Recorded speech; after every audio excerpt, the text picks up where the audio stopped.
Chicago State University has said it is unable to provide clarity on the primary and secondary schools attended by Bola Tinubu, a presidential candidate of the ruling All Progressives Congress (APC).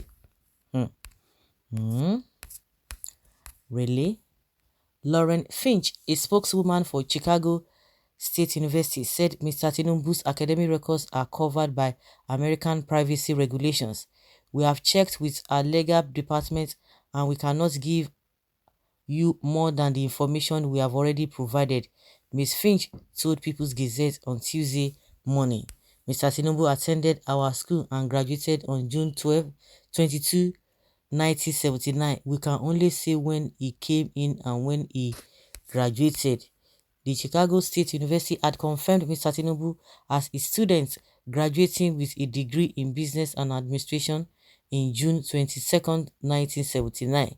The university responded to emails by the Gazette amid uncertainty about the former Lagos State Governor's educational past.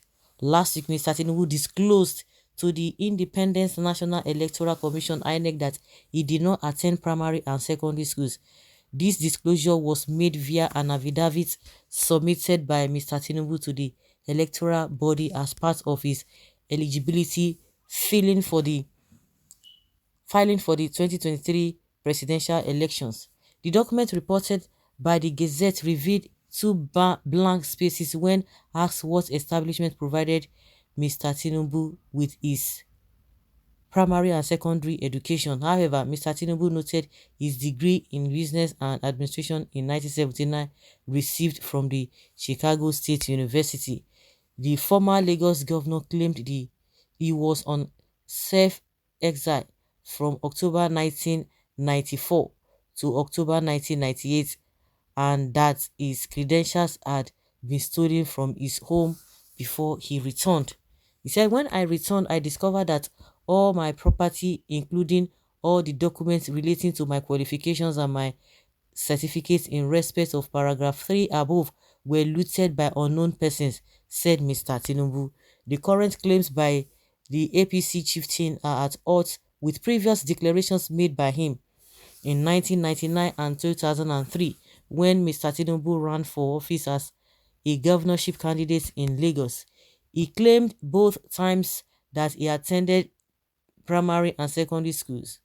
He said he attended St. Paul's Children's Home School, Ibadan, between 1958 to 1964, while his secondary education was at Government College, Ibadan, between 1965 to 1968. From Ibadan, Mr. Tinubu said he went to Richard Daley College, Chicago, from 1969 to 1971. So I don't know why they are blaming people that say, "Oh, why are they on this man?" It was what he presented. Now, the issue of Chicago, that one has been settled since the school has talked about that. But in a situation whereby himself, it's not as if people are digging into his private part, into his privacy. The issue is that he said he did not attend. No, there's one thing, because they are conflicting stories here and there. It's a moral thing. Some people will tell you that he has not violated any law. Is that the kind of person who is not even straight with just little things? He said he didn't go, he didn't attend. Later he said, he dropped out because of whatever and whatever. Even at secondary school, he said he dropped out. So if he did not fill that place, and people need to ask questions, why is it that, how is it possible for you to go to this thing? Some people are of the opinion that because maybe he's hiding his age and all of that. If he's hiding his age, then what about the people that he schooled with? Because all those places that he quoted, nobody has come out to say, yes, we went to school together. Nobody has come out to say it. I don't know why the secrecy in the first place. And that is the reason why, whether it's going to be, he has already violated the law or he has not violated the law. But we are talking of integrity. These are the part of things we are talking about. You cannot say one thing as one point and you say another thing another point. In that 1999 and 2003, when he contested, he provided something. And now they are telling us that somebody falsified that thing on his behalf and he signed. I don't understand the way these people are reasoning. Simple question, simple thing. They don't want you to ask question. Anything they tell you, just continue to be accepting it like zombies. Just accept it like zombies and don't ask questions. And when people begin to ask questions, they begin to turn it upside down. You are jealous. He's a great man. No, no, no, no. We must look at everything. People who are even saying that, oh, don't be distracted. Yes, you talk about other things. Other things will still be brought on the table, but there are other little things that should not be looked should be swept under the carpet. If you say you went to school so time, at the end of the day you say it is not so, somebody fit, who are they deceiving? And people who are reasonable will not listen to that kind of a thing. They will say, oh, all these people, all of them say not the same thing. Or you don't think that all these things are affecting us even as a country? You think it does not matter? You think it does not matter? Who is going to take you serious if you cannot handle little things like it? Now his running mate has come out to tell us that his own certificates are stolen as well. But at least according to what is being said, that one can say, oh, I went so. If it was stolen or whatever, go and take advantage of it and tell us the right thing. Huh. Tinubu can't present his primary school and secondary school certificates because of his age.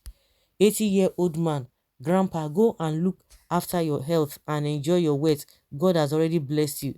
Tinubu is not yet president, but is already shuttling between London and France for medical care. For those of you still campaign for Tinubu, have you asked yourself one question yet? What if the stress of being president kills Tinubu? Yoruba will lose because his northern VP will take over and power will go back to the north again. We all know this. Yoruba, be careful what you wish for. Do not allow tribal sentiments to ruin your opportunity to make a new Nigeria. Join hands with Peter Obi and rescue Nigeria once and for all. Oh, you really advise them. But that last part, that you talk about, they should join hands with Peter Obi. Forget it. One man sọ pé kàkà kékeré má jẹ ṣèṣe ni a fi ṣàwàdànù ni. So they will not even agree to that. All I know is that nobody should beg anybody. Unfortunately, when the rain falls, it falls on everyone. If sun shines, it shines on everyone. That is just it. You don't need to beg anybody. You don't need to beg anybody. Disclose or not, only the goodwill of God will be done in and for Nigeria. God is a principle God. You can't come and be telling us this and this. God is a principle God. Everything must be in accordance. Even the Bible says that because of grace, we cannot continue in sin and say because grace is abundant. No, God forbid. This must be done in a proper manner. The university says that they can't disclose Tinubu's primary and secondary school certificates because that institution have been heavily bribed by Tinubu. I don't think that the university was bribed, but they were able to tell you about that he finished from their school, the same school. But now the man is even the one confusing the whole thing, contradicting himself. At one point he said attend, at some point he said he did not attend, and people begin to ask you questions. You can't be a leader and you don't want to be answerable to the people. That is where these politicians get it wrong. You cannot say you want to serve me, so any question I want to ask you, you should be free. You should feel free, because you know that you have integrity. You know what it takes. You have what it takes to be the position you are vying for. You should be able to answer questions. But situation whereby I want to, no, it is none of your business. It is this and that. Just take what I've given to you. It doesn't work that way. You cannot have your way all the time. You can't have your way all the time. So guys, let's know your thoughts in the comment section. Thank you.